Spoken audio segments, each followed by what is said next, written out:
凡是看过野生动物纪录片的人都知道，从某种意义上讲，动物的世界中游荡着各式各样的变态。野生动物们不仅拥有千奇百怪的生殖器官，它们还频繁地使用这些器官，精力异常充沛。此前，猫爷曾为大家盘点过世界10大最变态动物，但要说其中的佼佼者，还要当属倭黑猩猩。大家好，欢迎来到猫眼观察室，在这里，猫爷收集了天下最新的奇闻趣事，带您进入闻所未闻的奇异世界。点赞、订阅加小铃铛，精彩内容不容错过。从与人类亲缘关系的亲密程度来看，猴远不及猿。在众多猿类，与我们最像的就是即将灭绝的倭黑猩猩了。无论是相貌体型还是行为举止，我们都能从它们身上清晰地找到人类始祖的印记。1808年，法国著名博物学家、生物学家拉马克在《动物哲学》中提出了人类是由猿演变而来的论述。63年后，进化论先驱达尔文发表了《人类原始及类则》一书，在书中科学地论证了人类来自高级猿类的观点，成为至今被人们尊奉的主流学说。但其实，在生物学家眼中，人和猿的分水岭一直很模糊。可能在3000多万年前，它们本来是同一个物种，它们组成了一个探险队，兵分两路，一组走向丛林深处去探索自然。为了完成真正的探险，它们最终越走越远，并最终成为了原始森林的常住民，并且很多年以后，他们另外一组队友给他们划分了一个分类教授。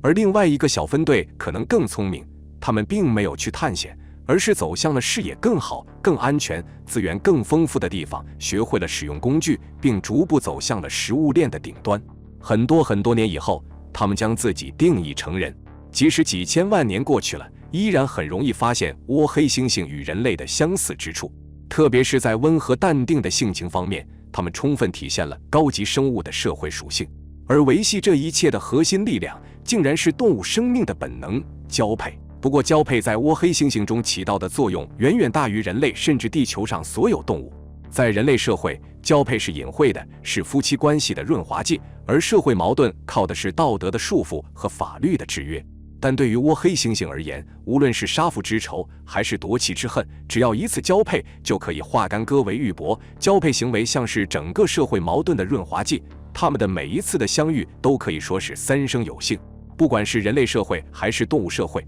不管是母系氏族还是父系氏族，占据被动地位的一方都要用物质、才艺、争斗来获取宝贵的交配权。这个过程也可以称之为求偶。那么，倭黑猩猩是怎么求偶的呢？对不起，求偶是不可能求偶的，这辈子都不可能求偶的。这种体型较小的灵长类动物对于交配的态度是绝对的自由放任，只要它们乐意，随时随地可以毫不犹豫地开始。无论是成年个体还是未成年个体，无论是雌性与雌性之间，还是雄性与雄性之间，或者是雌性与雄性之间，都是如此。它们的行为还有诸多与人类相似之处，它们会舌吻，而且在交配时习惯面对面，而且也会不出于繁殖目的进行频繁的行为。灵长类学家德瓦尔讲过这样一个故事：在美国圣地亚哥动物园，饲养员看到倭黑猩猩友好地向他索吻，便朝他嘴唇上亲去，结果那是一个法式湿吻。倭黑猩猩不像普通黑猩猩那样脾气火爆、富于攻击性，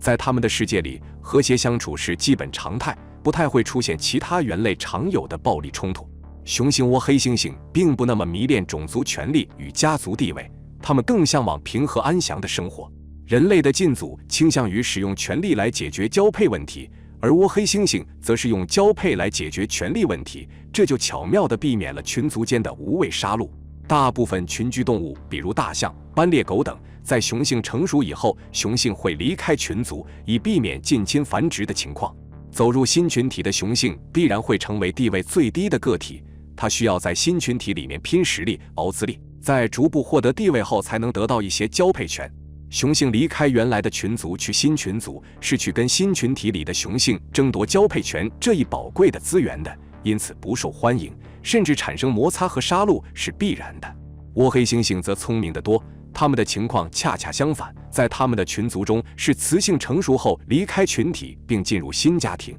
这相当于是带资进组。雌性倭黑猩猩进入新的群体，为了尽快融入新的群体，博取大家的好感，就会通过交配这一行为来结交朋友，巩固地位。他们的取悦对象不仅仅是雄性，甚至还包括该群族中的雌性首领。可以说，交配策略的改变让整个倭黑猩猩的社会更加和谐安定。在倭黑猩猩的社会中，交配如同见面说你好一样平常。他们会在发生冲突之后，为了缓和关系而交配，这就好像人类夫妻之间的床头吵架床尾和，没有打一炮解决不了的事，如果有那就2炮。而交配对于倭黑猩猩来说，是存在于整个社群中所有成员之间的关系胶水，通过这种行为，整个群体才得以维系。这样看来，这种小个子的猿猴也许真正做到了那句要做爱不要作战。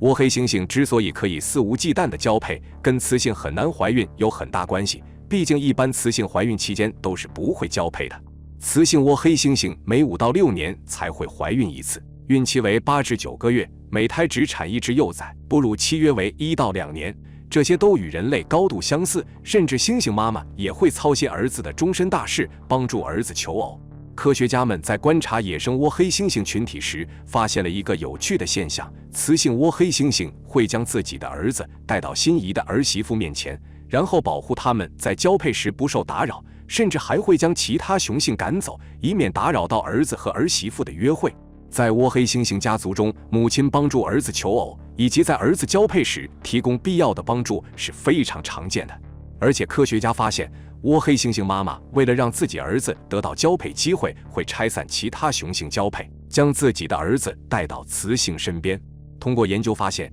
由于倭黑猩猩妈妈会给儿子提供必要的交配机会，所以自己儿子成为父亲的概率比没有妈妈帮助的雄性增加了3倍。不过，倭黑猩猩妈妈并不会为女儿提供必要的保护，原因是因为女儿在长大之后就会离开自己的种群，加入到别的种群之中。这样的好处是促进当地种群基因多样性，防止近亲交配。倭黑猩猩妈妈之所以为儿子提供如此多的交配机会，研究人员认为这是雌性的生殖策略。雌性倭黑猩猩自己可能不会生育较多的后代，但是帮助儿子获得更多的交配机会，却有利于将自己的基因传递下去。久而久之，这种生殖策略就被自然选择所挑选了出来。既然倭黑猩猩的生殖策略如此成功，那为什么黑猩猩妈妈不帮助自己的儿子获得交配机会呢？原因是因为黑猩猩社会比倭黑猩猩社会要复杂得多，黑猩猩家族雄性的力量更为强势，雄性会争夺权力并处于领导地位。不过和倭黑猩猩一样，即便是首领能够打败种群中所有的雄性，只要他每次发号施令对方都不配合，那么他一样没有统治权力。在这一点上，黑猩猩家族中出现了政治，他们会选择结盟的方式共同统治整个族群。所以雄性的地位并不是依靠妈妈给的，而是自己争取过来的。生物在演化时总是会根据自己的生存环境，依据生存模式演化出适应自己的生殖策略。这些生殖策略虽然在我们看来有些奇怪，甚至以人类的标准去评判它们，会觉得倭黑猩猩儿子过于妈宝，但这就是自然界的有趣之处。他们正是凭借着妈宝来获得更多的交配机会，从而将自己的基因传递下去。好了，本期内容到这里就结束了。大家还知道哪些拥有类似习性的动物？欢迎在下方留言分享。最后再求一波点赞和订阅。如果你喜欢我的影片，千万别忘了按下小铃铛，这样才不会错过接下来的精彩影片。我们下期节目不见不散。